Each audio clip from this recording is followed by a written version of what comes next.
মসজিদের মধ্যে রবিউল আউয়াল শরীফ চলে যাবে, আমার নবীর ফজিলতের কথা হবে না, তো বুঝতে হবে ঘটনা খারাপ।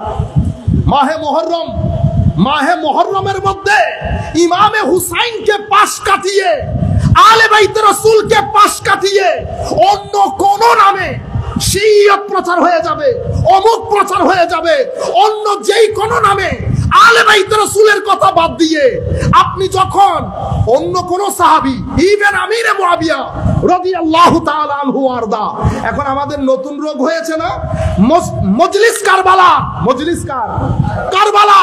আমি যখন আমিরে মুআবিয়ার শানে কথা বলবো তখন ওই শান আলাদা হবে, শানে সিদ্দিকিয়াতের উপর যখন কথা বলবো ওইটা আটলান্টিক হবে, হযরতে ফারুক আজমের উপর যখন কথা বলবো ওইটা শেষ প্রশান্ত মহাসাগর হবে। আমরা এখন কি করছি, যোজন ভয়, কি শিয়াইজম ঢুকে যাবে। আমি নিজের কানে শুনলাম আলে বাইত রাসূলের মাহফিল, আলে বাইত রাসূলের কথা বলা হচ্ছে না, আলটিমেটলি ঘুরে ফিরে হযরতে মুআবিয়া রাদিয়াল্লাহু তাআলা আনহুর। আপনারা আবার ভুল বুঝতেছেন নি কোনো, আপনারা আবার অতি মহব্বত দেখাবেন নি কোনো। হযরতে মুআবিয়া রাদিয়াল্লাহু তাআলা আনহু তো অনেক উপরে, আমার নবীকে 1 সেকেন্ড যিনি দেখেছেন, কয় সেকেন্ড, ও 1 সেকেন্ড দেখে লা ইলাহা ইল্লাল্লাহ বলে যিনি ইন্তেকাল করেছেন, 1 সেকেন্ডের সাহাবী। আপনি যদি একটা ড্রামের মধ্যে লাখ গৌসুল আজমকে একসাথে করেন, আমার নবীকে 1 সেকেন্ড দেখা সাহাবীর শান নিরালা হবে। আমার নবীকে দেখা ওই সাহাবীর শান নিরালা হবে। আপনারা বুঝতে পেরেছেন? সুতরাং ভয় লাগানোর লোক এখানে আছে, থাকবে। আমাদের মধ্যে কিছু লোক না আগা, না মাথা, না হিকমত, বুঝতে পেরেছেন? আর যাকে ইচ্ছা ফতোয়া দিয়ে দিয়ে ব্র্যান্ডিং করি। আপনারা বুঝতে পেরেছেন? লাভ নাই, করে কোনো লাভ নাই। মনে রাখবেন, ডিসিশন মদিনা শরীফ থেকে আসবে। যদি নবী সাল্লাল্লাহু আলাইহি ওয়াসাল্লাম, দেখেন আজকের জামানা পর্যন্ত খারেজিয়তের ওই রাস্তা আলাদা হয়ে গেছে, শিইয়তের রাস্তা আলাদা হয়ে গেছে, মুতাজিলাদের রাস্তা আলাদা হয়ে গেছে। মুতাজিলারা সরকারিভাবে আমাদের আহলে সুন্নাত ওয়াল জামাতের উলামায়ে কেরামের উপর হেন কোনো অত্যাচার নাই যেটা করে নাই। আছে মুতাজিলা? কেউ চিনে মুতাজিলা? আছে, কিন্তু কেউ চিনে? লাইন আলাদা হয়ে গেছে, লাইন আলাদা হয়ে গেছে, জাবারি আলাদা হয়ে গেছে, কাদারি আলাদা হয়ে গেছে, আহলুস সুন্নাহ ওয়াল জামাত জায়গার মধ্যে রয়ে গেছে।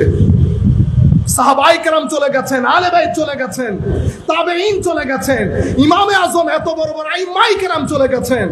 বাংলা নয়, পুরা পৃথিবী, উত্তর দক্ষিণ পূর্ব পশ্চিম আহলুস সুন্নাহ ওয়াল জামাত জায়গায় রয়ে গেছে। আপনারা বুঝতে পেরেছেন? আমাদের মাইন্ডসেটের মধ্যে, এটা একটা মাইন্ডসেট আমার নবীর জামানা থেকে শুরু হয়ে গেছে, একটা মাইন্ডসেটের মধ্যে, সেটা হচ্ছে আলে বাইত এবং নবী বিদ্বেষী। এটা একটা মাইন্ডসেট, এটাকে আমরা খারেজি মাইন্ডসেট বলি। এটা কিভাবে বুঝবেন? আলে বাইত রাসূলকে ইগনোর করা, আন্ডার এস্টিমেট করা, যেই কোনো যুক্তি দিয়ে। আমার নবী মুহররম শরীফ চলে যাচ্ছে, আলে বাইত রাসূলের কথা নাই। আমার এখনো মনে আছে, ইংল্যান্ডের মধ্যে আমরা একটা মসজিদে আমাদের শাহাদাতে কারবালা মাহফিলের পোস্টার লাগাতে গিয়েছি। ঠিক আছে, ইন্ডিয়ান এক ভদ্রলোক, সে মসজিদের খতিব। আমি তো যাই না, আমি গাড়িতে বসা, আমার লোক গেছে। তো সে বলেছে আমাদের এই মসজিদের মধ্যে এই মাহফিলগুলা করা হয়, সুতরাং আপনি পোস্টার লাগাইতে পারবেন না। তো আমি তাকে ফোন দিয়েছে, কি ব্যাপার, আসতেছেন না কেন? এখানে তো আজকে মারামারি লাগবে। কেন? পোস্টার বলে লাগাতে দেবে না। আমি বেরোইলাম, বেরোই ভদ্রলোকের কাছে গেছি, আমার ক্লাসমেট ছিল। বললাম কি ঘটনা, পোস্টার লাগাইতে দিচ্ছেন না বলে?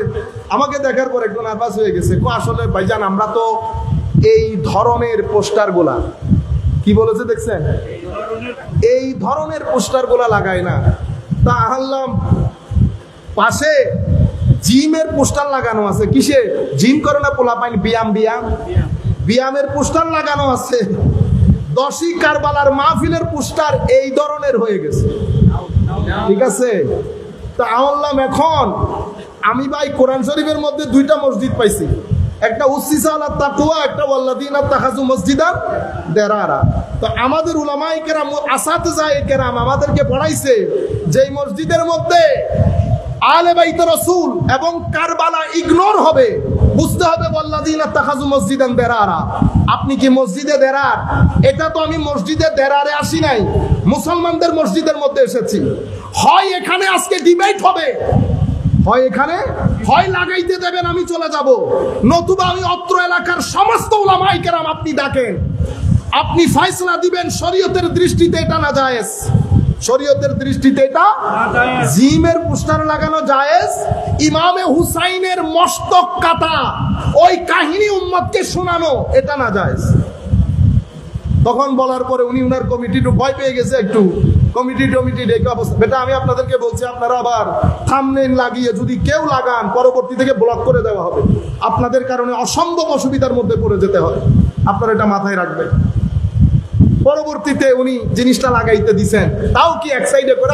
আমি বলছি যেখানে লাগান সাইডে মাঝখানে যে লাগাইতে তো হবে, নতুবা ডিবেট করতে হবে। পবিত্র কোরআনের মতো কিতাব, যেই কিতাবের গবেষণা করে করে প্রত্যেক দিন পৃথিবীর আনাচে কানাচে কোনো না কোনো বৈজ্ঞানিক, কোনো না কোনো গবেষক ইসলাম কবুল করছেন, সেই কাজগুলা যাদের মাধ্যমে হওয়া দরকার, আমরা নির্দিষ্ট কিছু বিষয়ের মধ্যে আটকে গিয়ে অথবা নিজেদেরকে আটকে রেখে, আমার শব্দগুলো একটু খেয়াল করেন, আটকে গিয়ে অথবা নিজেদেরকে আটকে রেখে আমরা কোন রকম সামনের দিকে এগুতে পারছি না। পবিত্র কোরআনের শুরু থেকে শেষ পর্যন্ত এত আয়াত, এত তালিমা, কোন কোন জায়গায় আল্লাহ আমাদেরকে কি কি কথা বলে তালিম দিয়েছেন, এটা আমি অনেকবার বলেছি। গত আমার মনে হয় 2-3 সপ্তাহে আমি না বললেও 3-4 বার বলেছি, কিন্তু সময়ের সংক্ষিপ্ততার কারণে, চিটাঙ্গে ভাষায় একটা কথা আছে না, আনহুন মারি হন, মানে ডিটেইলস বলা, তো ডিটেইলস কোন রকম বলার সুযোগ হয় না, টাইম শেষ হয়ে যায়। আপনারা বুঝতে পেরেছেন, অন্যান্য বক্তা থাকে। আমি আজকেও একই আয়াত পড়েছি শুধু আপনাদেরকে একটু দৃষ্টি আকর্ষণ করার জন্য। পৃথিবী কি কাজে ব্যস্ত আর আমরা কি কাজে ব্যস্ত, মনে রাখবেন। এই যে ফিতনা এখন আমরা যেটা দেখছি, এটা আজকে শুরু হয় নাই, এটা তো আমার নবীর জমানা থেকে শুরু হয়ে গেছে। আমার নবীর জমানা থেকে, সাহাবায়ে কেরামের জমানা, তাবেঈনের জমানা, ফিতনা তো যেতে যেতে এত দূর চলে গেছে যে ইমামে হুসাইন আমার নবীর কলিজার টুকরা নাতির মস্তক পর্যন্ত জুতা করা হয়েছে, কিন্তু আহলে হক কখনো এক জায়গার মধ্যে নিজেদেরকে আবদ্ধ করে রাখে নাই। আহলে হক যেটা সোমবার, সেটা সোমবার বলে দিয়ে চলে গেছেন। সোমবার কাকে বলে, সোমবার কখন আসে, সোমবারের উসুল কি, মেথোডোলজি কি, এফেক্ট কি, সামারা কি, সবকিছু উলামায়ে হক বলে চলে গেছেন পরবর্তী প্রজন্মের জন্য। এক জায়গার মধ্যে নিজেকে আবদ্ধ করে রাখেন নাই। যদি এক জায়গার মধ্যে আবদ্ধ করে রাখতেন, আপনারা জানেন কুল্লু বিদআতিন দালালা, আমরা শুনি না? আমাদের বাংলাদেশের একজন স্বনামধন্য মুফাসসিরে কোরআন দুনিয়া থেকে পর্দা করেছেন, উনি, আমরা তো কেউ কেউ আছি এই হাদিসের এই টুকরা থেকে বেরই হইতে পারি না। ম্যাক্সিমাম লোক যারা আমরা এই হাদিস পড়ি, এই টুকরাটা আমরা পুরো হাদিস কখনো জাতির সামনে তুলেই ধরি না। কারণ পুরো হাদিস যদি জাতির সামনে তুলে ধরি, একটা একেবারে সাধারণ মেধার লোকও বুঝতে পারবেন আমার নবী সেদিন কুল্লু বিদআতিন দালালা দিয়ে কি বুঝিয়েছেন। কিন্তু আমরা পুরো কথা কখনো বলি না, শুরু থেকে শেষ পর্যন্ত কখনোই হাদিস পড়ি না। আর আমরা যারা পড়ি তারা তো হাদিসই পড়তে পারি না। আমাদের আন্তর্জাতিক মুফাসসিরে কোরআন মিশরে গিয়ে পড়েছেন কুল্লু বিদআতিন দালালাতিন, এটা আপনারা বুঝবেন না, যারা বুঝার বুঝবে। কুল্লু বিদআতিন দালালা, উলামায়ে কেরাম তো এত দূর চলে গেছেন, কুল্লু বিদআতিনের কুল শব্দের উপর কিতাব লিখেছেন উলামায়ে কেরাম, একটা দুইটা না। আপনি চিন্তা করতে পারবেন মুসলমানদের জ্ঞান বিজ্ঞান গবেষণার জায়গা কত দূর পর্যন্ত ছড়িয়েছে। কুল্লু বিদআতিন দালালার কুল শব্দের উপর উলামায়ে কেরামের 3-400 পৃষ্ঠার কিতাব রয়েছে। মধ্যযুগে যখন দোয়াত কলম অ্যাভেলেবল ছিল না, উলামায়ে কেরাম আকীদার উপর, আমলের উপর, ইহসান তথা তাসাউফ তরিকতের উপর আরবি ব্যাকরণের উপর, অলংকার শাস্ত্রের উপর, মাসলা মাসাইলের উপর, বলে না সমুদ্র বইয়ে দেওয়া, সেভাবে সমুদ্র বইয়ে দিয়েছেন। ইভেন আমাদের সাধারণ ছেলেপুলে, আমরা তো এখন মাযহাব মানবো না, আমরা মনে করি মাযহাব মানে হাত তোলার নামা। মাযহাব মানে হাত তোলার নামা না, মাযহাব তো আপনার জীবনের চতুর্পার্শ্বকে ঘিরে রেখেছে। কি খাবেন কি খাবেন না, কোথায় যাবেন কোথায় যাবেন না, ব্যাংকের নোট, ব্যাংকের মুআমালা, কোনটা গ্রহণ করবেন কোনটা গ্রহণ করবেন না, এটা নিয়ে যদি উলামায়ে কেরাম কাজ না করতেন, আজকে আমাদের মতো, আমরা তো বক্তা, আমরা তো আলেম না, বড় বড় যারা নিজেদেরকে আলেম বলেন তারা পর্যন্ত এক স্টেপ সামনে দিতে পারতেন না যদি আমাদের উলামায়ে কেরাম কাজ না করতেন। আপনি জানেন উলামায়ে কেরামকে জেলে ঢুকানো হয়েছে, সেই জেল থেকে বসে ডিকটেট করে, ডিকটেট মানে উনি নিচে থেকে বলেছেন, ছাত্ররা উপরে বসে লিখেছেন। এই কিতাবগুলো হয়েছে 22 খণ্ডের কিতাব। চিন্তা করতে পারবেন উলামায়ে কেরাম আজকের দিন পর্যন্ত মিশরে যান, সিরিয়ায় যান, দামেস্ক যান, জর্ডান যান, পৃথিবীর যেই প্রান্তে যাবেন যান, প্রত্যেক মসজিদের মধ্যে উলামায়ে কেরাম, কোথাও ইলমে হাদিস হচ্ছে, কোথাও ইলমে তাফসীর হচ্ছে, কোথাও ইলমে ফিকহ হচ্ছে, সেই রিসার্চ এবং গবেষণার যে জোয়ার সেটা আটকে গেছে এশিয়া মহাদেশের মধ্যে এসে। আমরা, কারণ এখানে নোটও বেশি খরচ হচ্ছে, আমরা এক জায়গার মধ্যে আটকে গেছি, প্রসিড করতে পারছি না এবং মানুষ কনফিউজ হয়ে যাচ্ছে। হঠাৎ করে একটা সাবজেক্ট আসে, সেই সাবজেক্টের মধ্যে আমি থেকে শুরু করে 100 থেকে শুরু করে 1 পর্যন্ত সবাই বলতে থাকে। আমাদের কিছু মুরব্বী আছেন না, আমাদের মুরব্বীরা তো আছেন, কিছু বিষয় মুরব্বীদের উপর ছেড়ে দেই, কিছু বিষয় কিছু আলেমের উপর ছেড়ে দেই, আমরা সেটা করছি না, একসাথে হাঁটছি। ফিতনা শুরু হয়েছে আমার নবীর জমানা থেকে। আমার নবীর জমানায় মুনাফিকরা মিলে, কারা মুনাফিক? কারা মুনাফিক? হচ্ছে দে লুক লাইক মুসলিম, মানে আউটওয়ার্ডলি বাহ্যিকভাবে মুসলমান, ইনওয়ার্ডলি ভিতরগতভাবে মুসলমান না। আপনারা বুঝতে পেরেছেন? বাহ্যিকভাবে মুসলমান, ভিতরগতভাবে মুসলমান না। আমার নবী গেছেন জিহাদে, তারা সবাই মিলে সলা পরামর্শ করে আমার নবীকে খুশি করার জন্য, ইসলামকে ধ্বংস করার জন্য একটা মসজিদ বানিয়েছে। আচ্ছা, আমরা এখান থেকে এখন দিক নির্দেশনা কি পেলাম? দিক নির্দেশনা পেলাম মুসলমানদের সমাজের মধ্যে যারাই মুসলমানদের আলামত নিয়ে মুসলমানদেরকে ধ্বংস করতে চাইবে তারা মুনাফিক হবে। কি হবে? মুনাফিক। কারণ ওই মুনাফিক গুলো দুনিয়া থেকে চলে গেলেও তাদের যে নসল সেটা তো পৃথিবীতে আছে। তাহলে মসজিদ বানিয়েছে কেন? কারণ মসজিদ মুসলমানদের সেন্টার। ঠিক আছে, তাইলে আপনি বাইরে থেকে এসে আক্রমণ করলে সবাই তো রিকগনাইজ করবে এই ব্যক্তি বাইরে, সুতরাং বাইরের লোক না, ভিতরের হয়ে করতে হবে। মসজিদের মধ্যে কি কি হয়? নামাজ হয়। তো মসজিদ কেন করছেন? আল্লাহ নিজেই বলছেন কোরআনে পাকের মধ্যে, তো কুফরি করার জন্য। কি করার জন্য? কুফরকে প্রমোট করার জন্য। আল্লাহ রসুলের বিরুদ্ধে যারা কাজ করছে তাদেরকে ব্যাকআপ দেওয়ার জন্য। কি দেওয়ার জন্য? ব্যাকআপ। আপনারা বুঝতে পেরেছেন? এরপর কি করার জন্য? মুসলমানদের সমাজের মধ্যে অনৈক্য তৈরি করার জন্য। তাহলে 3টা অবজেক্টিভ মসজিদ করার পেছনের অবজেক্টিভ 3টা। একটা হচ্ছে মুসলিম সমাজে অনৈক্য তৈরি করা। ঠিক আছে, এটা আজকের যুগ না, আমার নবী এখনো দুনিয়াতে, আমার নবী এখনো দুনিয়াতে। ফিতনা শুরু হয়েছে না, অনৈক্য তৈরি করবে। আল্লাহ রসুলের বিরুদ্ধে যারা কাজ করছে তাদেরকে ব্যাকআপ দেবে। উদ্দেশ্য সবকিছুর মূলে কুফরকে প্রমোট করবে। তাদের জীবন যাপন, তাদের বিলিফ, এই জিনিসগুলাকে প্রমোট করবে। তাইলে 3টা জিনিসকে সামনে রেখে তৈরি হয়েছে মসজিদ। আমার আল্লাহ বলছেন এই মসজিদ মসজিদে দেরার, সূরা তওবার মধ্যে এসেছে।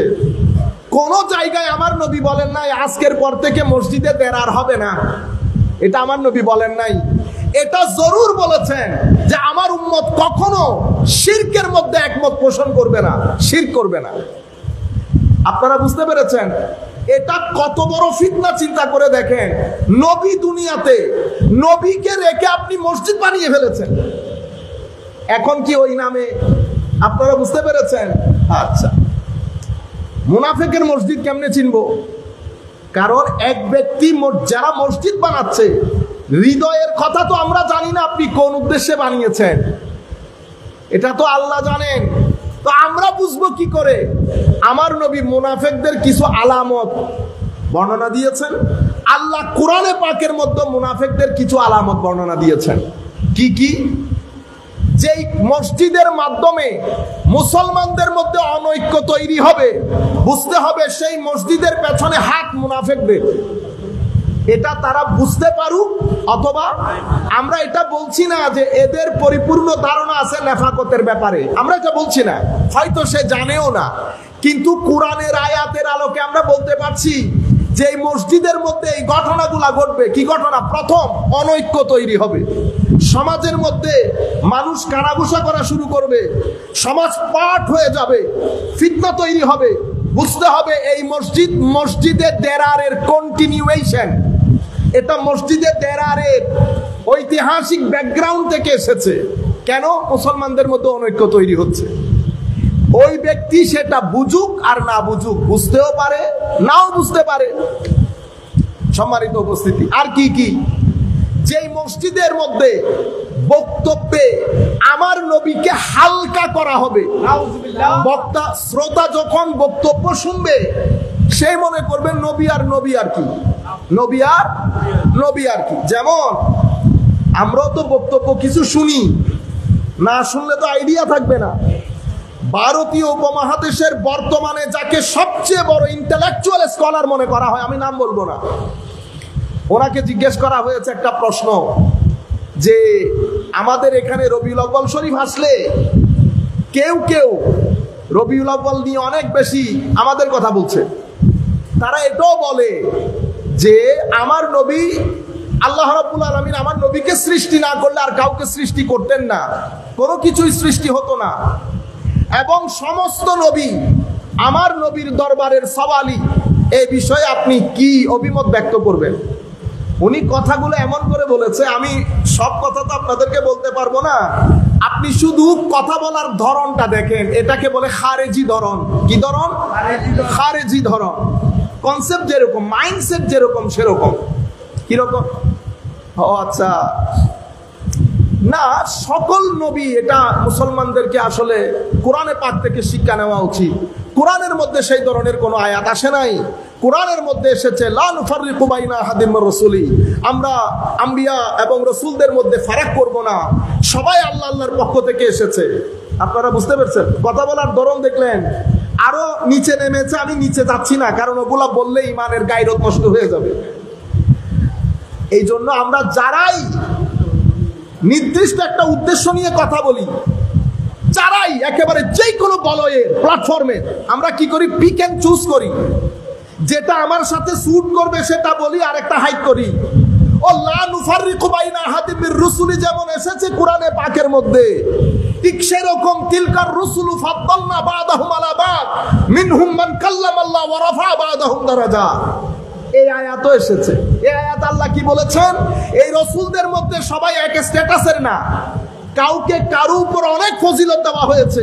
ফজিলতের কথা বলছো, এই রাসূলদের মধ্যে কেউ আল্লাহর সাথে কালাম করেছে, মিনহুম মান কাল্লামাল্লাহ ওয়া রাফা বা'দাহুম দারাজাত, আর তাদের কারো দরজা তো আমি অনেক বুলন্দ করেছি। আপনি কি করলেন? আয়াত একটা বলেছেন, আরেকটা এভাবে আমরা কি করি, এটা মাইন্ডসেট, এটা একটা মাইন্ডসেট। আমি একটু পরে মাইন্ডসেট নিয়ে আপনাদেরকে বলবো, সময় খুব সংক্ষিপ্ত। সম্মানিত উপস্থিতি, এখন আমার নবী সাল্লাল্লাহু, আমি বক্তব্য সংক্ষিপ্ত করি, কিছু কথাও বলতে হবে তো, সেই জন্য আর এক্সপান্ড না করি। আমি আপনাদেরকে বলতে চাচ্ছি, এই আন্দাজে বাংলাদেশের মধ্যেও আমরা একই মাইন্ডসেটের লোক, একই ধরনের কথা বলে সোসাইটির মধ্যে একটা অনৈক্যের তৈরি করছি। আপনি হয়তো জেনে বলছেন নতুবা না জেনে বলছেন।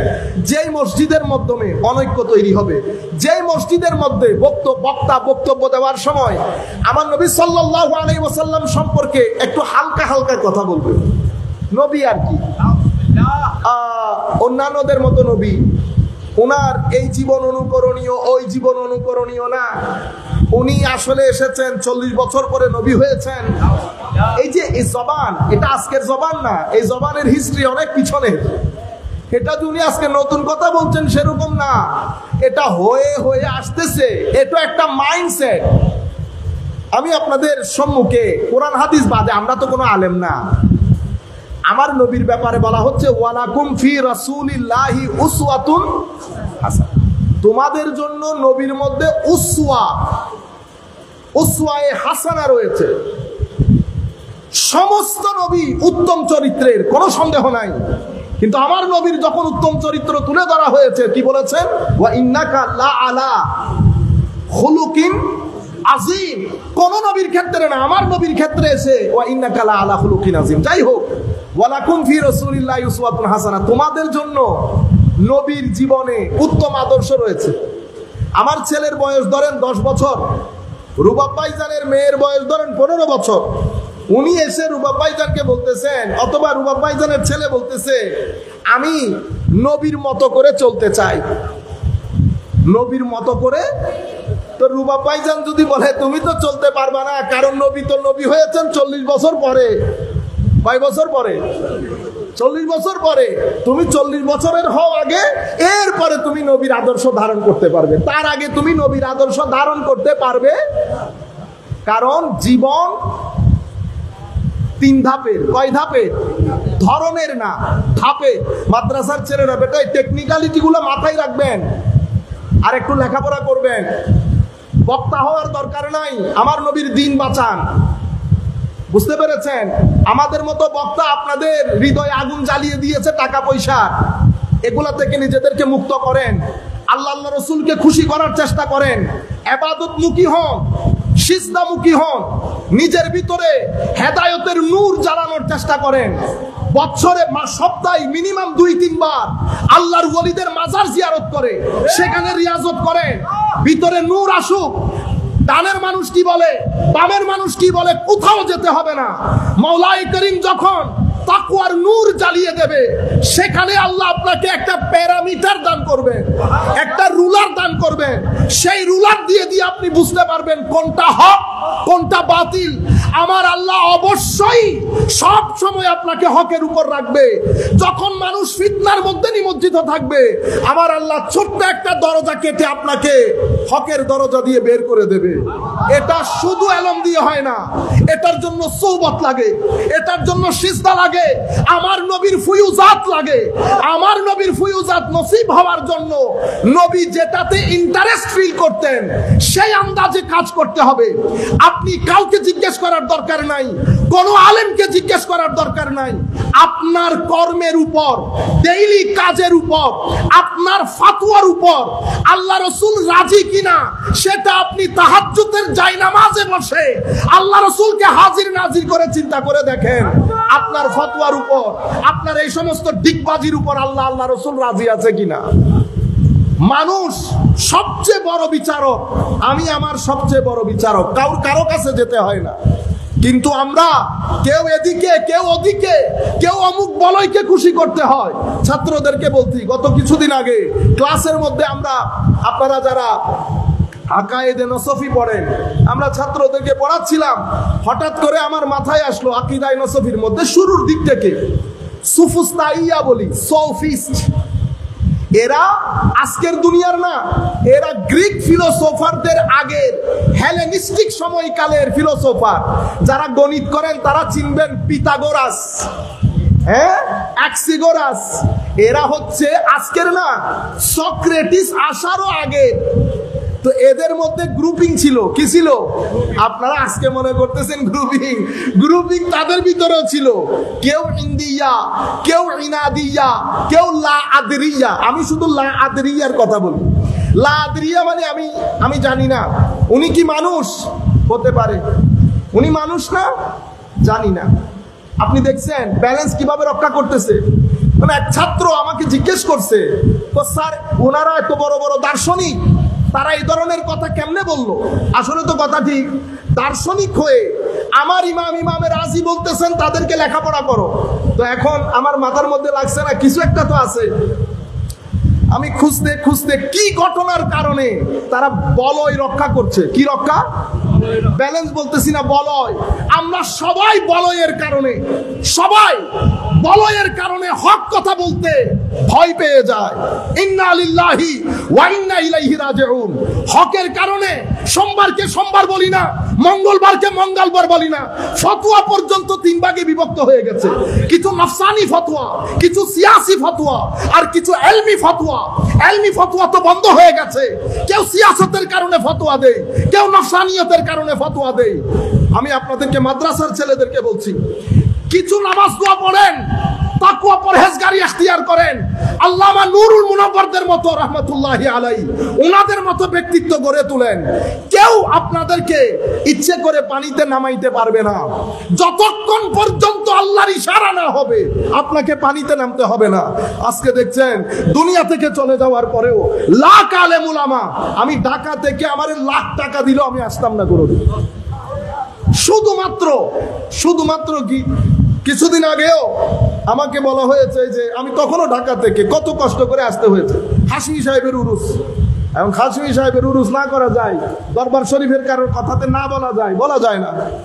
এই যে আপনি এত সম্মান দিচ্ছেন, এই সম্মান কে দেয়? সম্মানের মালিক আল্লাহ। ওয়ালিল্লাহিল ইজ্জা ওয়ালি রাসূলিহি ওয়ালিল মুমিনিন ওয়ালাকিন্নাল মুনাফিকিনা লা ইয়ালামুন। আপনারা বুঝতে পেরেছেন? মুনাফিকদের জিনিসগুলো বুঝে আসবে না। আল্লাহ রাসূলের ইজ্জত মুমিনদেরকে, ওলিদেরকে, মুত্তাকিনদেরকে আল্লাহ রাব্বুল আলামিন দান করে দিয়েছেন। বলয়ের কারণে আমরা সত্য কথা বলি না, সবকিছু তো বলয়ের মাধ্যমেই চলছে। আমি এখন চিন্তা করছি এই ভদ্রলোক লাদরিয়া কেমনে হয়? মানুষটি বানর থেকে হয়েছে লাদরি। তো মানুষের মাহিয়ত কি, হাকিকত কি, রিয়ালিটি কি? I don't know. এত বড় বড় ফিলোসোফার, পরে দেখলাম ঘটনা কি জানেন? তারা চেয়েছে সমাজের মধ্যে যেন কালেকটিভিটি বজায় থাকে, আমরা এটা যেন বজায় থাকে, গ্রুপিং যেন তৈরি না হয়। এক একজনের আকীদা একটা, এই আকীদার উপর ভিত্তি করে আমি যদি কথা একটা বলি তাইলে গ্রুপিং হয়ে যাবে। কেন? কারণ তাদের মূল বিজনেস ছিল পলিটিক্স এবং ব্যবসা। এখন পলিটিক্স ধরে রাখতে হলো, মানুষকে নারাজ করা যাবে না। যেখানে যাবেন আমি তার রং ধারণ করব।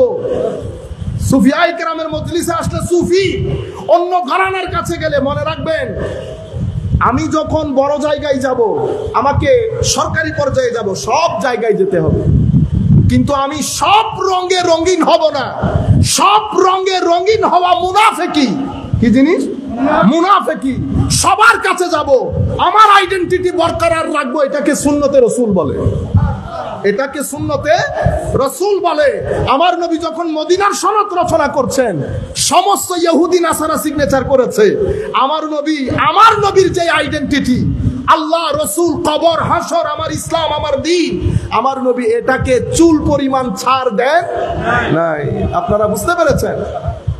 তারা রাজনীতি আর ব্যবসা, এখন ওইটা করতে গেলে পার্ট হয়ে যাবে। তো বলো একটা বড় জিনিস হয়ে গেছে। আপনারা বুঝতে পেরেছেন জিনিসটা? আমি আপনাদেরকে যেটা বলতে চাচ্ছি যে আমার নবী সাল্লাল্লাহু আলাইহি ওয়াসাল্লামের ব্যাপারে যখন আপনি দেখবেন কথাবার্তাগুলো একটু হালকা হয়ে যাচ্ছে, তখন আপনি বুঝবেন এই মসজিদের সাথে সম্পর্ক আমার নবীর মসজিদ উসসিসা আলা তাকওয়ার সাথে না, এটার সম্পর্ক ওয়াল্লাযীনা ইত্তাখাযু মসজিদান দিরারার সাথে। বুঝতে পেরেছেন? ওনারা বুঝুক আর না বুঝুক, যেই মসজিদের মধ্যে রবিউল আউয়াল শরীফ চলে যাবে, আমার নবীর ফজিলতের কথা হবে না, তো বুঝতে হবে ঘটনা খারাপ। মাহে মুহররমের মধ্যে ইমামে হুসাইনকে পাশ কাটিয়ে, আলে বাইত রাসূলকে পাশ কাটিয়ে অন্য কোন নামে শিয়ত প্রচার হয়ে যাবে, অমুক প্রচার হয়ে যাবে, অন্য যেই কোন নামে আলে বাইত রাসূলের কথা বাদ দিয়ে আপনি যখন অন্য কোন সাহাবী, ইভেন আমিরে মুআবিয়া রাদিয়াল্লাহু তাআলা আনহু আরদা, এখন আমাদের নতুন রোগ হয়েছে না, মজলিস কারবালা। আমি যখন আমিরে মুআবিয়ার শানে কথা বলবো তখন ওই শান আলাদা হবে। শানে সিদ্দিকিয়াতের উপর যখন কথা বলবো ওইটা আটলান্টিক হবে। হযরতে ফারুক আজমের উপর যখন কথা বলবো ওইটা শেষ প্রশান্ত মহাসাগর হবে। আমরা এখন কি করছি? যোজন যোজন ভয়, কি শিয়াইজম ঢুকে যাবে। আমি নিজের কানে শুনলাম আলে বাইত রাসূলের মাহফিল, আলে বাইত রাসূলের কথা বলা হচ্ছে না, আলটিমেটলি ঘুরে ফিরে হযরতে মুআবিয়া রাদিয়াল্লাহু তাআলা আনহুর। আপনারা আবার ভুল বুঝতেছেন নি কোনো? আপনারা আবার অতি মহব্বত দেখাবেন নি কোনো? হযরতে মুআবিয়া রাদিয়াল্লাহু তাআলা আনহু তো অনেক উপরে। আমার নবীকে 1 সেকেন্ড যিনি দেখেছেন, কয় সেকেন্ড? ও 1 সেকেন্ড দেখে লা ইলাহা ইল্লাল্লাহ বলে যিনি ইন্তেকাল করেছেন, 1 সেকেন্ডের সাহাবী। আপনি যদি একটা ড্রামের মধ্যে লাখ গৌসুল আজমকে একসাথে করেন, আমার নবীকে 1 সেকেন্ড দেখা সাহাবীর শান নিরালা হবে। আমার নবীকে দেখা ওই সাহাবীর শান নিরালা হবে। আপনারা বুঝতে পেরেছেন? সুতরাং ভয় লাগানোর লোক এখানে আছে, থাকবে। আমাদের মধ্যে কিছু লোক না আগা না মাথা না হিকমত, বুঝতে পেরেছেন? আর যাকে ইচ্ছা ফতোয়া দিয়ে দিয়ে ব্র্যান্ডিং করি। আপনারা বুঝতে পেরেছেন? লাভ নাই, করে কোনো লাভ নাই। মনে রাখবেন, ডিসিশন মদিনা শরীফ থেকে আসবে।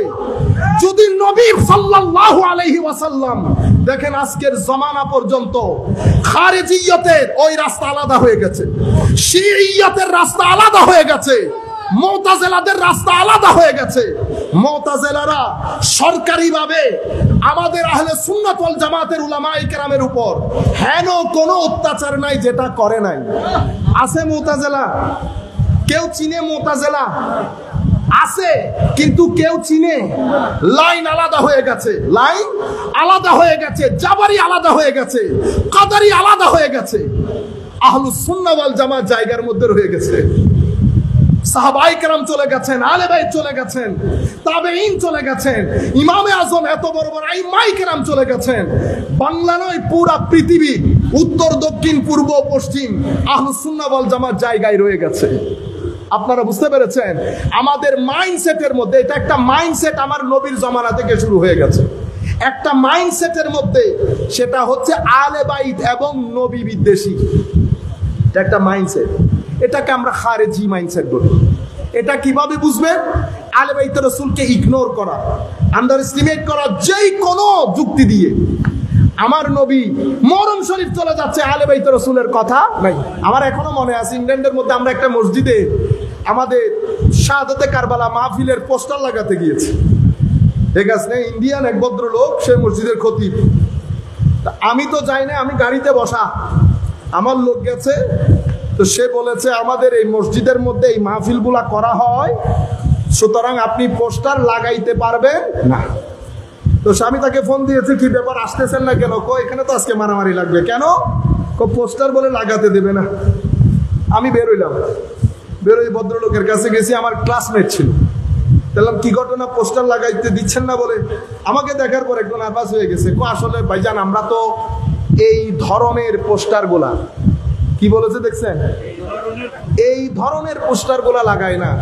তা আনলাম, পাশে জিমের পোস্টার লাগানো আছে। কিসে?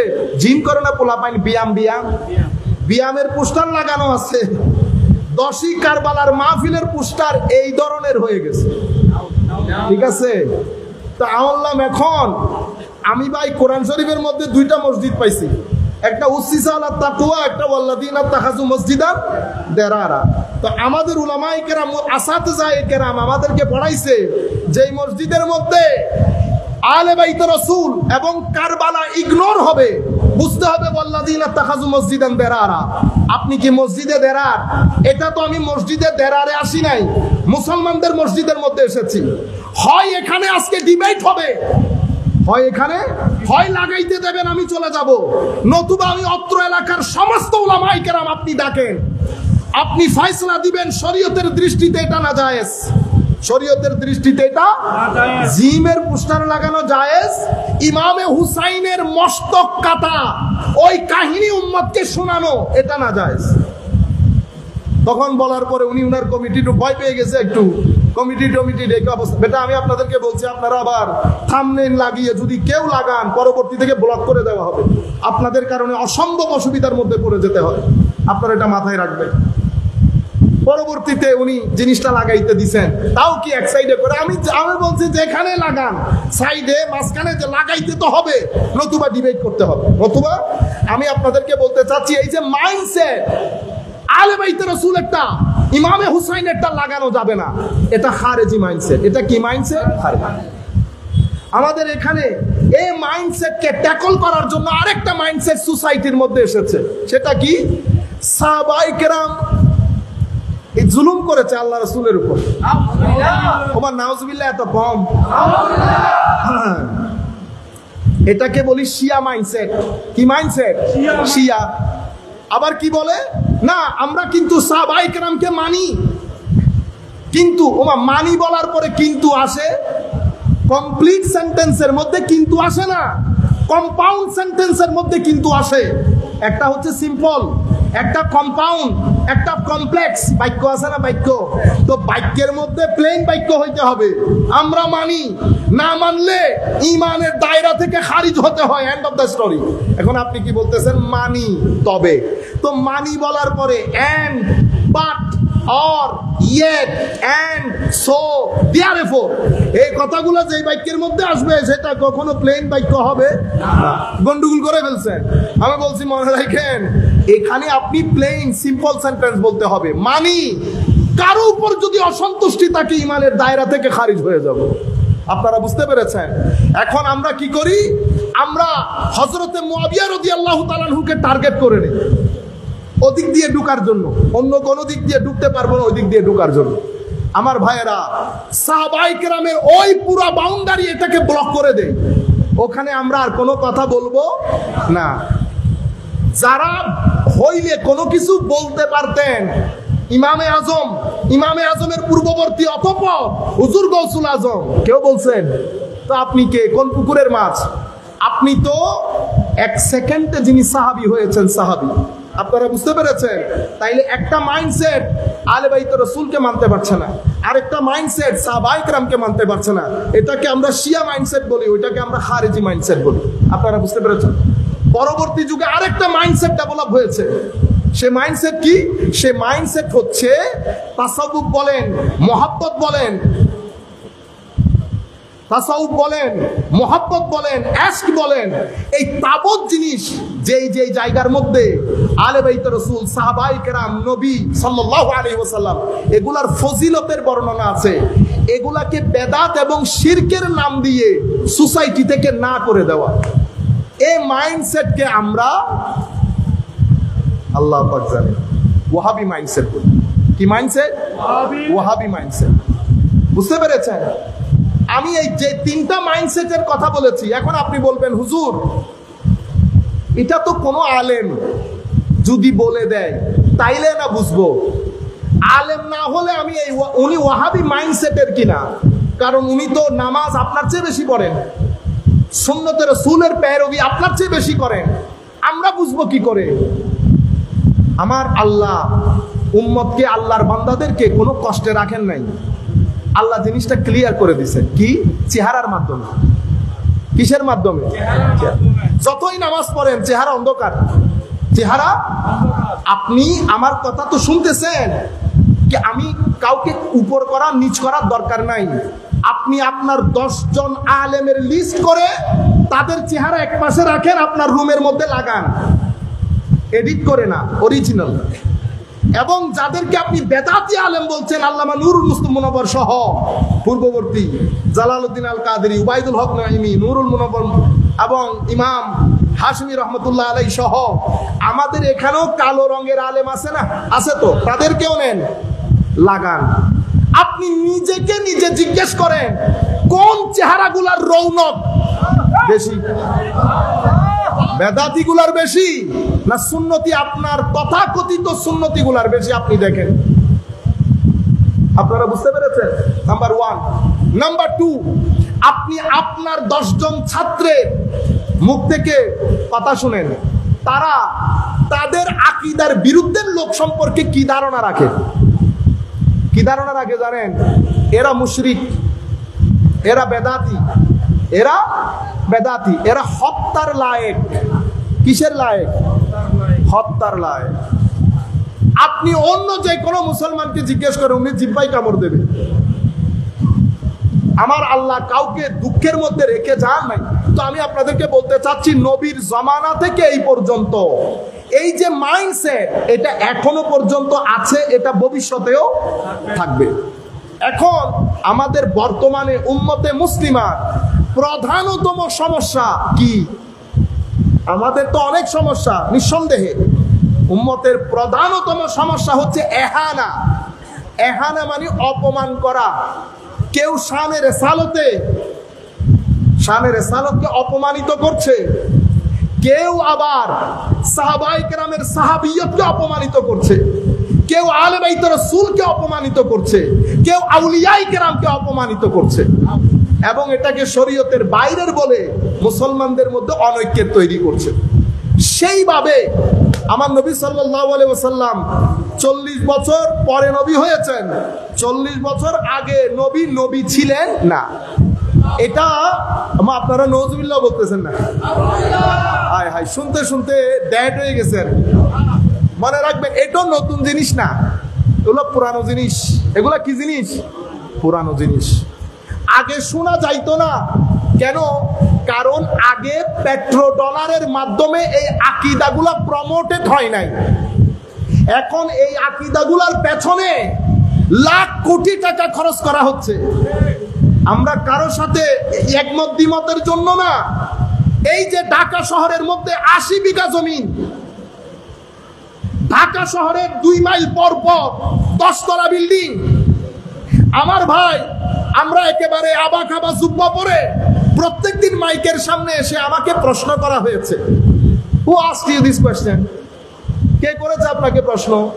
আমরা প্রশ্ন রেডি করি, সেই প্রশ্নগুলো আমাদের এসি রুমের মধ্যে বসে বসে ওই নির্দিষ্ট দেশের যেখান থেকে পেট্রো ডলার দেওয়া হয়, সেই দেশগুলা থেকে পেট্রো ডলার পেয়ে ওই আকীদাগুলা দ্বীন এবং ধর্মে কোরআনের আকীদা বলে আমরা প্রচার করি।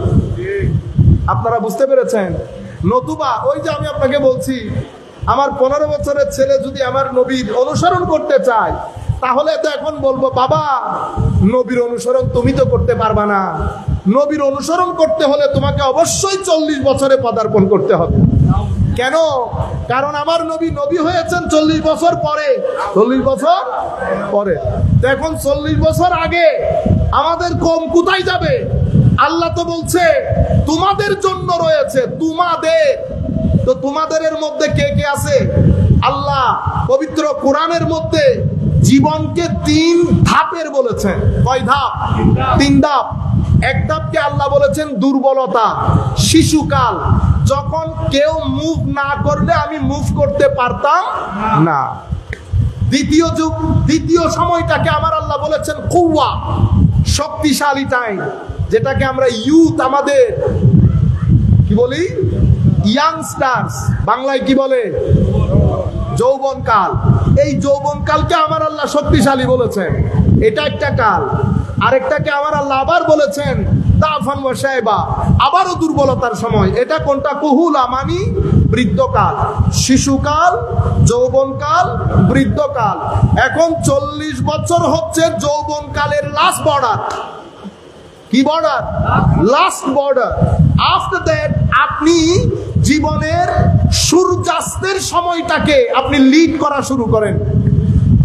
ঘটনা যদি আপনি বলেন 40 বছরের পরে, তাইলে তো শিশুকালও গেছে, যৌবনকালও গেছে, জীবনের মোস্ট ইম্পর্টেন্ট টাইম যেটা, সেটা আপনি নবীকে অনুসরণ করতে পারছেন না।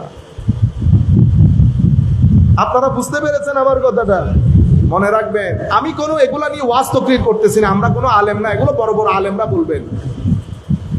আমার নবী সাল্লাল্লাহু আলাইহি ভুল কোথায় হয়ে যাচ্ছে? আমার মনে হয় কোনো টেকনিক্যালিটির মধ্যে ভুল হচ্ছে, অথবা মানুষ ভিতরে যে জিনিসটা পোষণ করে জবান দিয়ে সেটাই বের হয়ে যায়। ভিতরে যেটা পোষণ করে জবান দিয়ে কি হয়? সেটাই বের হয়। নবী সাল্লাল্লাহু আলাইহি ওয়াসাল্লাম সম্পর্কে আমাদের এই ভাইয়েরা হয়তো শিক্ষকের কাছ থেকে শুনেছেন এই ঘটনাগুলাই, বই পড়েছেন। শেখ আমাদের এখানে ওই ধাপের 3 জন আলেম, বড় কঠিন মেজাজের, মধ্যে আমাদের ভাইদের কাছে সবচেয়ে বড় ইমাম শাইখুল ইসলাম ইবনে তাইমিয়া। ওনারা আমি আমার সাথে বসা এক ব্যক্তি বলতেছেন, কারণ আমরা তো বাইরে থাকি, সব করোনার লোকের সাথে বসতে হয়, দোয়া করবেন। এখনো পর্যন্ত আল্লাহ পাকের মেহেরবানি, আপনারা বিভিন্ন ফতোয়া মারেন, আল্লাহ পাকের মেহেরবানি, রাজার ছেলের মতো বসেছি লাখ মানুষের স্টেজের মধ্যে, এখনো পর্যন্ত সুন্নিয়তের গায়ে কেউ টুকা দেওয়ার দুঃসাহস করে নাই। আপনারা বুঝতে পেরেছেন? এখানে এসে আপনারা ব্র্যান্ডিং করেন, অমুক সমুক, ইন্না লিল্লাহি ওয়া ইন্না ইলাইহি রাজিউন। আপনিও উঠবেন কিয়ামতের দিন, আমরাও উঠবো কিয়ামতের দিন। সেই দিন ফয়সালা হবে কে জায়গার মধ্যে ছিল, কে অজায়গার মধ্যে চলে গেছে। এর আগেও বুঝবেন, এটা এখন আর বলতেছি না। সম্মানিত উপস্থিতি, আপনাদেরকে বলতে যেটা চাইতেছিলাম, তো আমাদেরকে ওয়াকালা, উনি বলতেছেন এখন মিটিং এর মধ্যে যে কোনো একটা বিষয়ে কথা হচ্ছিল, ওয়াকালা শাইখুল ইসলাম আল ইমাম ইবনে তাইমিয়া রাহিমাহুল্লাহ। দেখছেন নি কি ইজ্জত? আচ্ছা, আমার কোনো অসুবিধা না, তোমার ইমাম তুমি বলছো। এরপর আসছে গাজ্জালির নাম, কিভাবে নিছে জানেন? ওয়াকালাল গাজালি গাফারাহুল্লাহ। আপনারা তো বুঝবেন না, মাদ্রাসার ছেলেরা বোঝার কথা। গাজ্জালির আগে ইমাম নাই, গাজ্জালির আগে হুজ্জাতুল ইসলামও নাই। কি বলেছে? গাফারাহুল্লাহ, মানে গাজ্জালি আল্লাহ তারে ক্ষমা করুক। দেখছেন নি? এরপরে যদি আপনি বলেন আমরা উম্মতের ঐক্য চাই, কি চাই? আপনি আমার ইমামের কোমরের মধ্যে বাঁশ দিয়ে বাড়ি মেরে যদি বলেন, এটাই বলছি ওখানে ঘটনা ছিল, আমরা সবাই ঐক্য চাচ্ছি। মসজিদ ম্যাক্সিমাম তাদের, আমাদের মসজিদ একটা। আমাদের মসজিদ কয়টা? আমার শহরের মধ্যে আমার মসজিদ একটা। মসজিদ সব তাদের, তবু আমাদের কারণে বলে শান্তি পাইতেছে না। তো ডাকছে, আমরা বললাম যে এখানে ডাকবে, যাইতে তো রাজি আছে, অসুবিধা নেই। ঐক্যের কথা, আমরা সবাই এক হয়ে চলবো। তো আমি উঠে শুরুতে এই কথা বলছি, আপনি ঐক্যের কথা বললেন। আমার ইমামের কোমরের মধ্যে বাঁশ দিয়ে বাড়ি মেরে আপনি আবার আমাকে দাওয়াত দিয়ে চা খাওয়াইতেছেন। এক লুকমা চা বা এক লুকমা বিস্কিটের দলা আমি মুখে তুলবো না। আপনি আপনার ইমামের নাম নিলেন ওয়াকাল শাইখুল ইসলাম আল ইমাম ইবনে তাইমিয়া রাহিমাহুল্লাহ, আর আমার ইমাম হুজ্জাতুল ইসলাম, আমার ইমাম হুজ্জাতুল ইসলাম, যাকে 550 হিজরির পর থেকে আজকের দুনিয়া পর্যন্ত পুরো পৃথিবীর 75 থেকে 80% মুসলমান হুজ্জাতুল ইসলাম বলে। যার কিতাব পড়ে ইহয়া উলুমিদ্দিন বলেন, আল মুনখিস মিনাদ দালাল বলেন, কিমিয়া ও সাদা বলেন, যেই কিতাবগুলো পড়ে এখনো পর্যন্ত নন মুসলিম ইসলাম কবুল করে, সেই ইমামের নাম নিয়েছেন আপনি ওয়াকাল আল গাজ্জালি গাফারাহুল্লাহ। বেটা উত্তর চিনস না, দক্ষিণ চিনস না, ইমাম গাজ্জালির একটা কিতাব পড়স নাই, তুই আবার আমার এখানে ডাকলি ঐক্যবদ্ধ হওয়ার জন্য। আপনারা বুঝতে পেরেছেন? এটা মাইন্ডসেট উম্মতের। তো উনি মাইন্ডসেট কি? এখানে তিনজন, ইবনে তাইমিয়া, ইমাম শাওকানি, ইমাম ইবনে জাওজি, এই তিনজন এই মাইন্ডসেট তৈরির পেছনে সবচেয়ে বড় ভূমিকা রেখেছেন, সবচেয়ে বড় ভূমিকা রেখেছেন। এখানে কি ওই এখন পর্যন্ত শুধু 40 বছর না, এই নবী সাল্লাল্লাহু আলাইহি ওয়াসাল্লামের আম্মা জান আব্বা জান নিয়ে কথা বলা কারা বলে? আমার এখনো মনে পড়ে ইন্ডিয়ান দেওবন্দের আমরা হযরতে দাতাগঞ্জ বখশালী হুজবেরির উর্স করছিলাম। তো উনি অনেক কষ্ট করে গেছেন, ছিলেন, পরবর্তীতে অনেক লম্বা কথা। তো উনি আমাকে জিজ্ঞেস করতেছেন, আপনি যে সুন্নি সেটা আপনি কেমনে বুঝলেন? আর আমাকে যেটা আপনি বলতেছেন সেটাও কেমনে বুঝলেন? আল্লাহ আছে, এখানে তো দলিল দিয়ে লাভ নাই, উসুল বলেও লাভ নাই। আপনি যেহেতু বড় মাদ্রাসায় পড়েছেন আছে, আল্লাহ আমার কাছে প্যারামিটার রুলার একেবারে সিম্পল। কিরকম? আমি বললাম পবিত্র কোরআনের মধ্যে আল্লাহর দল 4 জনকে বলেছেন, নবীগণ, সিদ্দিকিন, শুহাদা। কিন্তু ব্রডার পারস্পেক্টিভ, ব্রডার আমরা এটাকে 2 ভাগে ভাগ করি। কয় ভাগে? 2 ভাগে। ওয়াল্লাযীনা আমানু বিল্লাহি ওয়া রাসূলিহি উলাইকা হুমুস সিদ্দিকুনা ওয়াশ শুহাদাউ ইনদা রাব্বিহিম লাহুম আজরুহুম ওয়া নূরুহুম। মেইনলি আমরা বলি নবী, নবীর উম্মত, উম্মতের মধ্যে সাহাবায়ে কেরাম এবং আউলিয়ায়ে কেরাম। আমরা যদি এতটুকু ধরি, এরা কারা? এরা হিজবুল্লাহ। তো যারা আমার নবীর, সাহাবায়ে কেরামের, আহলে বাইত রাসূলের, আউলিয়ায়ে কেরামের, এই চারজনের কথা বলার সময় যাদের মুখের মধ্যে হাসি থাকবে, কি থাকবে? হাসি। জবানের মধ্যে আদব থাকবে, সিনার ভিতরে মোহাব্বত এবং ইশক থাকবে, সেই ব্যক্তি সুন্নি। আমি সুন্নি বলারও দরকার নাই, তুমি সুন্নি বলারও দরকার নেই। যে ব্যক্তির বক্তব্যের মধ্যে জবানে আদব থাকবে, সিনার মধ্যে ইশক এবং মোহাব্বত থাকবে, মুখের মধ্যে হাসি থাকবে, আমার নবীর শান যখন বলবে, আলে বাইত রাসূলের কথা যখন বলবে, কারবালার কথা বলার সময় যখন চোখে পানি বের হবে, আপনারা বুঝতে পেরেছেন? ও সুন্নি, আপনি এত ভিতরে ঢুকার কোনো দরকার নাই। আমি আপনাদেরকে বলতে চাচ্ছিলাম, এই মাইন্ডসেটকে বোঝানো হয়েছে নবী একেবারে সাধারণ একজন মানুষ, উনাকে আল্লাহ নবুয়ত দিয়েছেন, উনি নবী হয়েছেন। আপনার সমাজে আপনারা যখন কলেজ বিশ্ববিদ্যালয়ে ছেলেদেরকে পাঠান, এখন আপনার ছেলেরা দুই মাইন্ডসেটের হয়। কয় মাইন্ডসেট? এক মাইন্ডসেট হচ্ছে তারা অতি আধুনিক, আমরা বলি মডার্নিস্টিক অ্যাপ্রোচ, অতি আধুনিক। ও ধর্মের আসলে তেমন কোনো দরকার নাই, পরকাল এগুলো মৌলবীদের তৈরি। বিজ্ঞান আসল, বিজ্ঞান আসল, তার মানে তারাই সেরা, তারাই সেরা। বিভিন্ন ধর্মের এই যে গ্রন্থগুলা, তার মধ্যে কোরআনও একটা, এগুলা যার যার ধর্মগ্রন্থ। এই যে মাইন্ডসেটের কথা বলেছি, আপনার বিশ্ববিদ্যালয়গুলোতে এই মাইন্ডসেটের শিক্ষকরাই মেইনলি আমাদের ছেলেগুলাকে শিক্ষা দেয়। আমি সেই মাইন্ডসেটের লোকগুলাকে একটু বলি, মনে রাখবেন কোরআনের মধ্যে আল্লাহ পরকালের কথা যেমনে বলেছেন, আমার আল্লাহ বিজ্ঞানের কথাও তেমন বলেছেন। সুতরাং আমি বলবো আগে কোরআনটা পড়েন।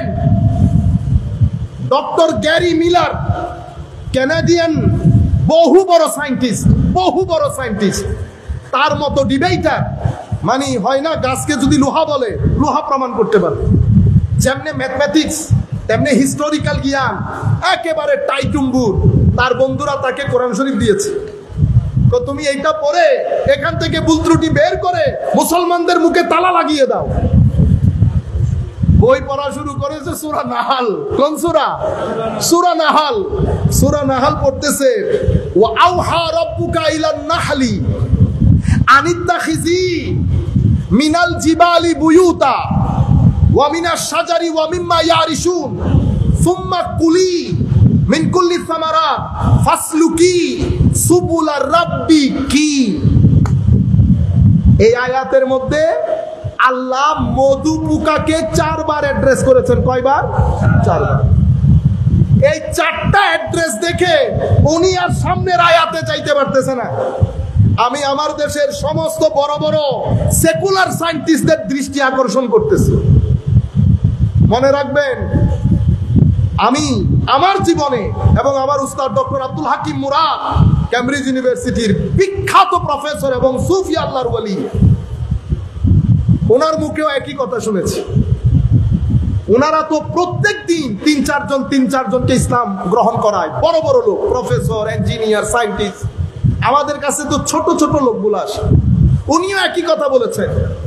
তো আমি যত লোককে ইসলাম কবুল করতে দেখেছি প্রত্যেক ব্যক্তি স্বভাবগতভাবে ভদ্র, স্বভাবগতভাবে ভদ্র। ভদ্রতা বাদে আমার আল্লাহ হেদায়েতের নিয়ামত দান করে না। সেই কারণে আউলিয়ায়ে কেরাম বলতেন, বেআদব বেনসিব, বেআদব হলে। এই কারণে আমাদের ধর্মে ম্যাক্সিমাম শিক্ষা আদবের উপর করা হয়েছে। যেই ব্যক্তির মধ্যে আদব যত বেশি, এটা সুফিয়ায়ে কেরাম হযরতে সাইয়্যিদুত তায়েফা হযরতে জুনায়েদ বাগদাদী রাদিয়াল্লাহু তাআলা আনহু বলেছেন, যেই ব্যক্তির ভিতরে আদব যত বেশি, সেই ব্যক্তির ভিতরে বেলায়েতের চেরাগও তত বাড়ি। যার ভিতরে আদব বাড়বে, আখলাক বাড়বে, ফামান যাদা আলাইকা বিত্তাসাব্বিল আদব যাদা আলাইকা বিত্তাসাব্বুহ। যে ব্যক্তির ভিতরে আদব বাড়বে, সেই ব্যক্তির ভিতরে তাসাউফও বাড়বে। দেখেন, কোরআন পড়তে হয় নাই, সূরা নাহলের এই 2 আয়াত পড়ে উনি আর সামনে যাইতে পারে না। এটা কেমনে হলো? দেখতেছেন আপনারা, একটু এখনো বুঝতেছেন না। আমরা হুজুররা আলেমরাও বুঝতেছি না। কেন? কারণ এটা আমাদের সাবজেক্ট না। সেই কারণে আল্লাহ কোরআনে পাকের মধ্যে বলেছেন, ইন্নামা ইয়াখশাল্লাহা মিন ইবাদিহিল উলামা। মানুষের মধ্যে আল্লাহর সৃষ্টি জগতের মধ্যে, মুসলমানদের মধ্যে বলে নাই। কি বলেছে? মিন ইবাদিল্লাহ। মাদ্রাসার ছাত্ররা দয়া করে এই আয়াত লিখবেন বাসায় গিয়ে, এটার উপর 4 মাস গবেষণা করেন। কিসে কিসে গবেষণা করবেন? এখান থেকে প্রশ্ন বের করেন। শব্দ ব্যবহার হয়েছে শুরুতে ইয়াখশা, খাশিয়াত। কোরআনে পাকের মধ্যে এভাবে 3টা শব্দ এসেছে, খাশিয়াত, খৌফ, ওয়াজল। আপনি লেখেন এই 3 শব্দের মধ্যে ফারাক কি, অর্থগত ফারাক কি, খাশিয়াত কোথায় এসেছে, খৌফ কোথায় এসেছে। অতঃপর দেখবেন সংজ্ঞা অনুযায়ী কোরআনের ব্যবহারটা চমৎকার হয়েছে কিনা, কোরআনের ব্যবহারটা পারফেক্ট হয়েছে কিনা। খাশিয়াত যাওয়ার পরে ইন্নামা ইয়াখশাল্লাহ মিন ইবাদিহি, এখানে আল্লাহ ইবাদিহি কেন বললেন? মুসলমান মুমিন কেন বললেন না? ইবাদিহি, ইবাদ অর্থ কি, ইবাদতের অর্থ কি, আব্দুলের অর্থ কি? কোরআনের মধ্যে এই শব্দগুলা কত জায়গায় কত অর্থে ব্যবহৃত হয়েছে? 3টা প্রশ্ন পাইলেন। আল উলামা, এখান থেকে প্রশ্ন বের করেন, এলম কাকে বলে? উলামায়ে কেরামের অভিমত কি এই ব্যাপারে? এলম কিভাবে অর্জন করতে হয়? জাহেরি এলম কোনটা, বাতিনি এলম কোনটা? আল্লাহ কোরআনের মধ্যে এখানে কোন আলেমের কথা বলেছেন? তখন দেখবেন আপনার তাসাদ্দুদ, গোরামি কেটে যাবে, অহংকার নিমিষে ধ্বংস হবে। আমাদের অহংকার, আমরা 2-1টা নাহু সরফের কায়দা জানলে, ব্যাকরণ জানলে গায়ে হাত দেওয়া যায় না। ছোট থেকে বড় আবার ঝাড়ি মারে কেমনি, বুঝতে পেরেছেন? এখানে এক মাহফিলের মধ্যে দেখছি হুজুর সাধারণ মানুষের ঝাড়ি মারে। কি বালসাল তোরা হও না, ও ভাই ও বসে আছে এখানে বড় বড় জ্ঞানী লোক। আপনি কেমনে জানেন কিয়ামতের ময়দানে কার চেহারা দেখে আমার আল্লাহ খুশি হবে? আজকে না আমি স্টেজের মধ্যে বসেছি, কবরের মধ্যে কাকে দেখে আমার নবী মুস্কি হাসি দেন? যাকে দেখে মুস্কি হাসি দেবেন রাজার ছেলে, যাকে দেখে মুখ ফিরিয়ে নেবেন তো দুনিয়া বরবাদ, আখিরাতও বরবাদ, আফকারুল ফুকারা হয়ে যাবে। আপনারা বুঝতে পেরেছেন? এগুলা করবেন, অহংকার নিচে নেমে আসবে। ইন্নামা ইয়াখশাল্লাহ মিন ইবাদিহি আল উলামা। যেই ব্যক্তির ভিতরে আল্লাহর মারিফত যত বেশি, সেই ব্যক্তি আলাম উলামা, আলেম। সেই ব্যক্তির মধ্যে আল্লাহর মহব্বত মিশ্রিত ভয়ও বেশি, মহব্বত মিশ্রিত ভয়ও বেশি। একদিকে গুন্ডা আসতেছে, গুন্ডাকে দেখে আমার ভিতরে যেটা লাগে সেটাকে খাশিয়াত বলে না, খৌফ বলে। কি বলে? খৌফ। আল্লামা ওসির রহমান আল কাদরি সাহেব কিবলা মুদ্দাসিল্লুহুল আলী, উনি আসছেন, আমার অন্তরের ভিতরে যেটা লাগে এটাকে খৌফ বলে না, কি বলে? খাশিয়াত। কেন? একটা হচ্ছে ভয়, এই ভয় ওই ভয় না, এটা মহব্বত এবং সুকুন মিশ্রিত ভয়।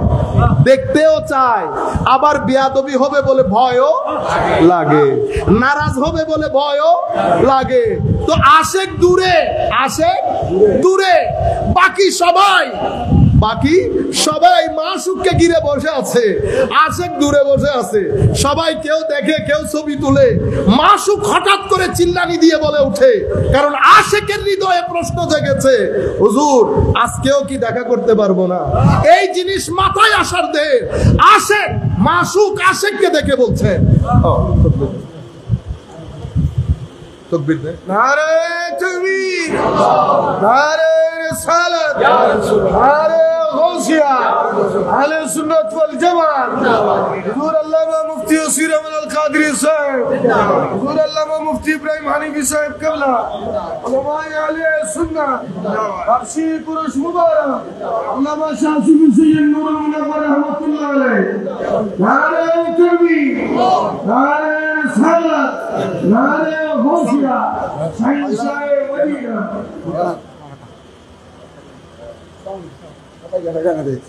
আই কোর্স যেটা যাবে কই আরে অন্য জামাই লোক আমি জানি জানলো এখন আমি আমাদের মঞ্চের মধ্যে উপস্থিত হয়েছেন আজকের মাহফিলের সম্মানিত মেহমান, ঐতিহ্যবাহী সুরসহর জামে আহমদিয়া সুন্নি আলিয়ার সাবেক অধ্যক্ষ ওস্তাদুল উলামা মুফতি আহলে সুন্নাত হযরত হায়দুল্লামা অধ্যক্ষ ওসির রহমান আল কাদরি সাহেব উলামা ফাজলুল আলী। তো হুজুরকে মাহফিলের পুরুষ কমিটির পক্ষ থেকে মোবারকবাদ ধন্যবাদ জানাচ্ছি। আপনারা সবাই সুশৃঙ্খলভাবে বসে পড়ুন।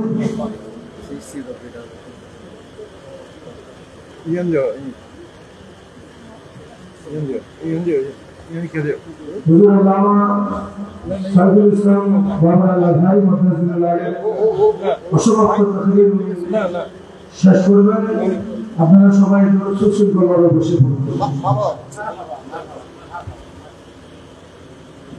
صلاة يا رسول الله عليكم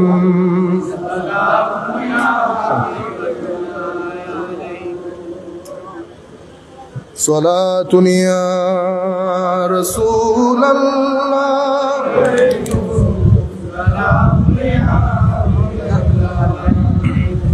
آج لے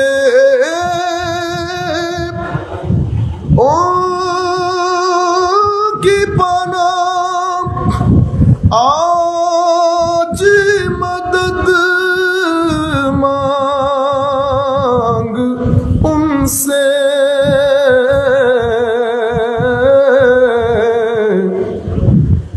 پھر نہ مانیں گے قیامت میں اگر مان گیا دنیا رسول اللہ علیکم سلام یا হাবিব আল্লাহ আলাইকুম। সম্মানিত উপস্থিতি, আমাদের মঞ্চে দুইজন আমাদের বর্তমান যুগের বড় বুজুর্গ আলেম, বিশেষ করে আমার শ্রদ্ধাভাজন উস্তাদ হুজুর আল্লামা ওসির রহমান আল কাদরি কিবলা মুদ্দাসিল্লাহুল আলী তশরিফ এনেছেন। আমরা মনে হয় আর দীর্ঘায়িত করবো না, আমরা 5 মিনিটে আপনাদেরকে মূল কথাটা বলে আমরা আমাদের বক্তব্য শেষ করে দেব। সম্মানিত উপস্থিতি, তো ডক্টর গ্যারি মিলার উনি কোরআন শরীফের এই আয়াতটা 2টা পরে আর সামনে যেতে পারেন। তো সকালে বন্ধুরা জিজ্ঞেস করতেছে ওনাকে যে তুমি পড়ছো, কিছু পড়ছো, কোনো জবাব দেয় না। আয় তো একটা ওনার ছাত্র বলতেছেন, স্যার আপনি চুপচাপ হয়ে গেলেন কেন? আমি গতকালকে কোরআন শরীফ পড়ার সময় ওদের কোরআনে পাকের মধ্যে একটা চ্যাপ্টার আছে, চ্যাপ্টার অফ বি। বি মানে মধু পোকা, মধু পোকা বলেন না আপনারা, মধু। এইটা তো মানে এটা পরে আপনি চুপচাপ হয়ে যাওয়ার কারণ কি? কারণ হচ্ছে মধু পোকার মধ্যে মেইলও আছে, ফিমেইলও আছে, পুরুষ এবং মধু পোকার মধ্যে যে পুরুষ মহিলা আছে সেটা আমরা জানতে পেরেছি 70-80 বছর আগে। আশ্চর্যের বিষয় হচ্ছে এই সূরার এই চ্যাপ্টারে 67, 68, 69 নম্বর আয়াতের মধ্যে প্রথম 2 আয়াতে গড অলমাইটি তাদের ভাষায় আল্লাহ মধু পোকাকে 4 বার সম্বোধন করেছেন। কয়বার? 4 বার। প্রত্যেকবার সম্বোধন করার সময় আরবি ব্যাকরণ অনুযায়ী পুল্লিঙ্গের শব্দ ব্যবহার না করে শব্দ ব্যবহার করা হয়েছে স্ত্রীলিঙ্গের। আমার মাথায় ধরতেছে না যে যেই কথা আমরা 70-80 বছর আগে জানতে পেরেছি, এটা 1400 বছর আগে তাদের নবীর তো জানার কথা না। আপনারা বুঝতে পেরেছেন শব্দগুলা কি? ওয়াউহা রাব্বুকা ইলান নাহলি আনিত্তাখিজি প্রথম শব্দ, এটা বলার পরে দ্বিতীয় সুম্মা কুলি, কুলও না কুলুও না, কুলি।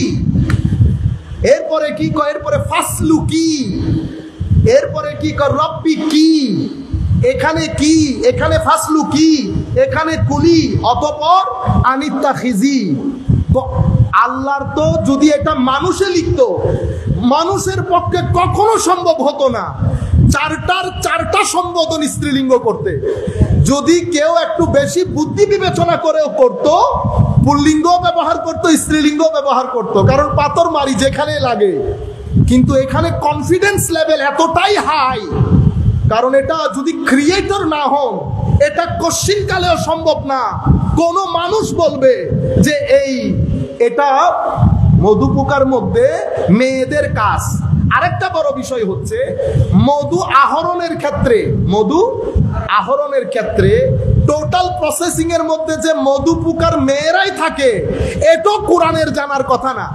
এটা আমরা জেনেছি 80-90 বছর আগে যে মধু আহরণের পুরা প্রসেসের মধ্যে মধুর কুইন যিনি রানী সেই এটাতে জড়িত থাকে।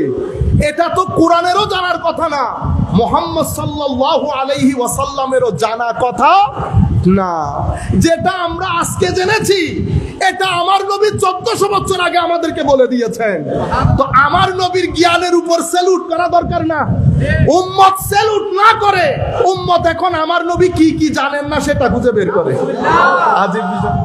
এই মাইন্ডসেটের লোকগুলা কখনো আমার নবীর ইলম সম্পর্কে, কখনো আমার নবীর হাজের ও নাজের সম্পর্কে, কখনো আমার নবীর মুজিজাত সম্পর্কে, আমার নবীর নবুয়ত নিয়ে এখন আবার কথা এটারে নিয়ে ঘুরিয়ে, আমি গতকাল রাত্রে ছেলেদেরকে বলেছি রিসার্চ করে যত বক্তব্যগুলো বাজারে এসেছে একটু দেওয়ার জন্য।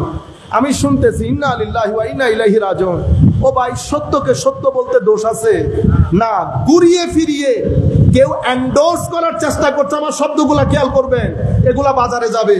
কেউ এন্ডোর্স করার চেষ্টা করছে, কেউ অ্যাটেস্টেড করাচ্ছে, আর কেউ এন্ডোর্সমেন্টও নাই, অ্যাটাচমেন্টও নাই। কেন?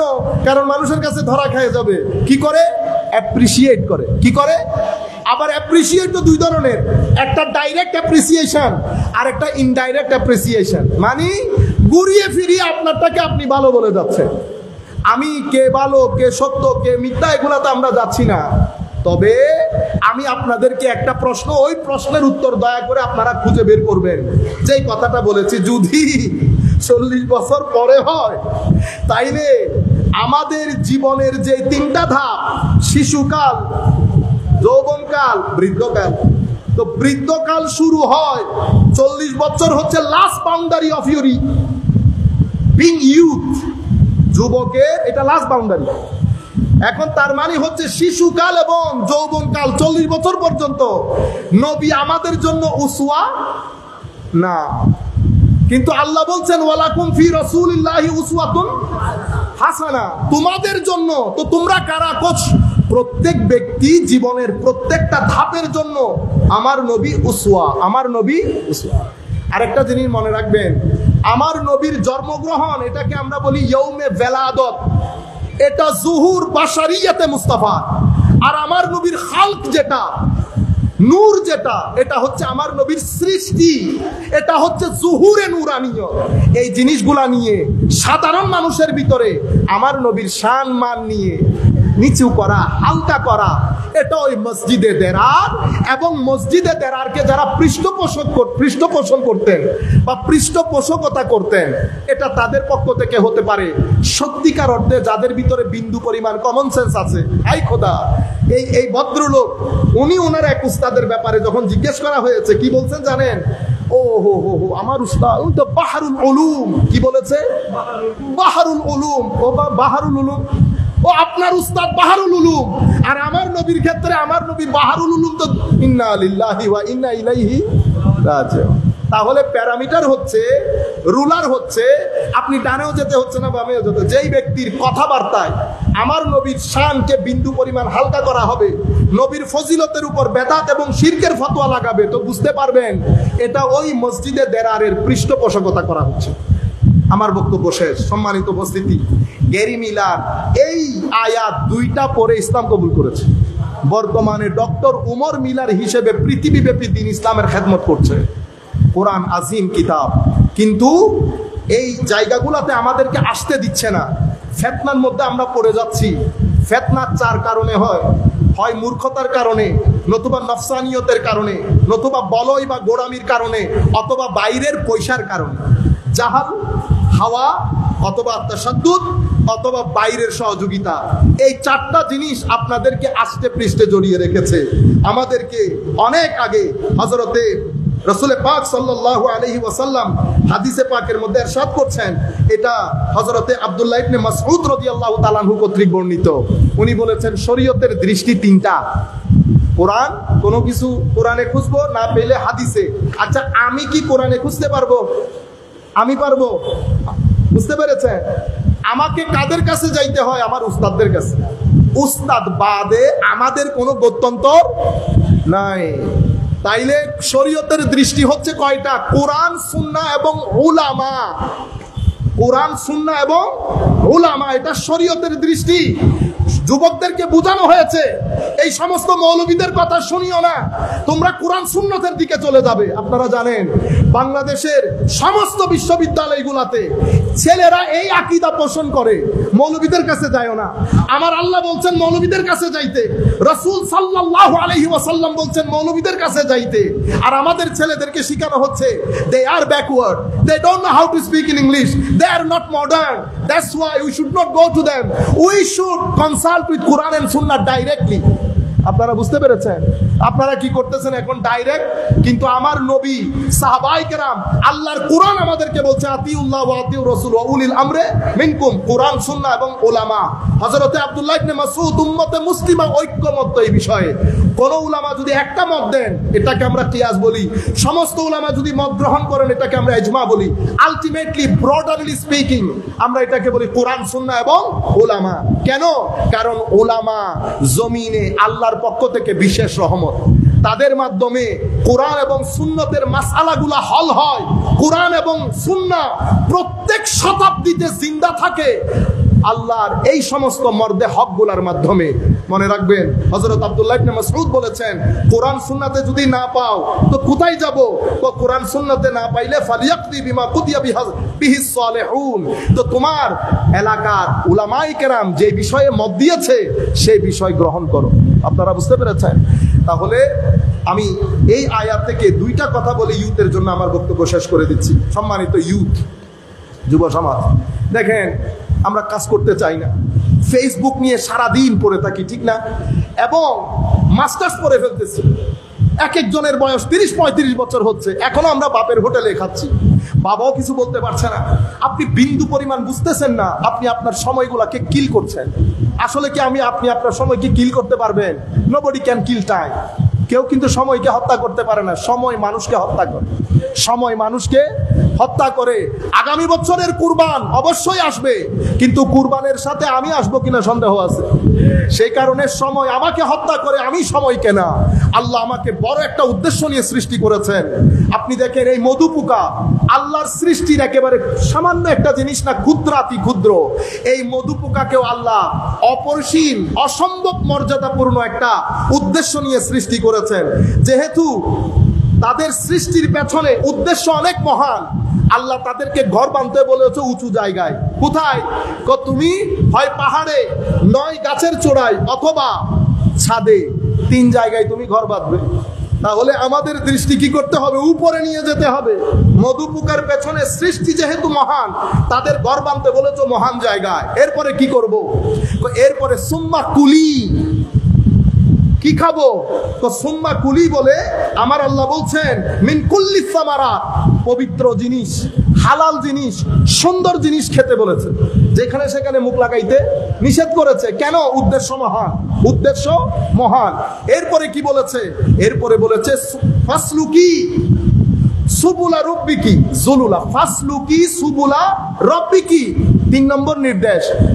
সৃষ্টির পেছনে উদ্দেশ্য যেহেতু মহান, খেতে বলেছে হালাল জিনিস, পবিত্র জিনিস, সুন্দর জিনিস। এরপরে বলেছে তুমি তোমার রবের দেখানো রাস্তায় চলবে। তোমার রব প্রতিপালক যেভাবে তোমাকে নেভিগেট করছে সেই আন্দাজে তুমি তোমার পথ চলা বজায় রাখবে। যেখানে মন চায়, যেই রাস্তায় মন চায় আমি যেতে পারবো না, আমার রবের পক্ষ থেকে রাস্তা নির্ধারিত। সিরাতুল মুস্তাকিম এক রাস্তা। এই এক রাস্তার সাথে শিইয়তের রাস্তা, খারেজিয়তের রাস্তা, এতেজালের রাস্তা, জাবরীদের রাস্তা, কদরীদের রাস্তা, সালাফিদের রাস্তা, লা মাযহাবিয়তের রাস্তা, লা দীনিয়তের রাস্তা, এলহাদিয়তের রাস্তা। রাস্তার কোনো সীমা পরিসীমা নাই, কিন্তু আমার রাস্তা একটা। সুবুলা রব্বিকি, তুমি তোমার প্রভুর রাস্তা ঠিক রাখবা। এরপরে জুলুলা, তুমি তোমার প্রভুর রাস্তায় আজিজির সাথে, ইনকিসারের সাথে, ভদ্রতার সাথে চলাচল করবা। দেখছেন মানব জাতির জন্য নিদর্শন আছে না? আল্লাহ কি এই ঘটনা এমনিতে বলে দিয়েছেন? আল্লাহ সমস্ত আয়াত বলার পরে বলছে ইন্না ফি যালিকা লাআয়াতিল লিকাউমিন ইয়াতাফাক্কারুন, তোমাদের মধ্যে যারা চিন্তাশীল, গবেষক, তাদের জন্য নিদর্শন রয়েছে এই পুরো প্রসেসের মধ্যে। আমার আল্লাহ বলছেন তুমি যখন এই 4টা কাজ করবা, তখন আমার আল্লাহ ঘোষণা দিচ্ছেন ইয়াখরুজু মিন বুতুনিহা শারাবুম মুখতালিফুন আলওয়ানু, মানুষের পেট থেকে যেটা বের হয় সেটা বর্জ্য হয়, গরুর পেট থেকে যেটা বের হয় বর্জ্য হয়, অন্যান্য সৃষ্টির পেট থেকে যেটা বের হয় বর্জ্য হয়। কিন্তু মধু পোকাকে বলছে তোমার খাওয়া ঠিক থাকলে, রেহেন সেহেন ঠিক থাকলে, চলা ঠিক থাকলে, ভদ্রতা থাকলে তোমার পেট থেকে যেটা বের হবে বর্জ্য হবে না।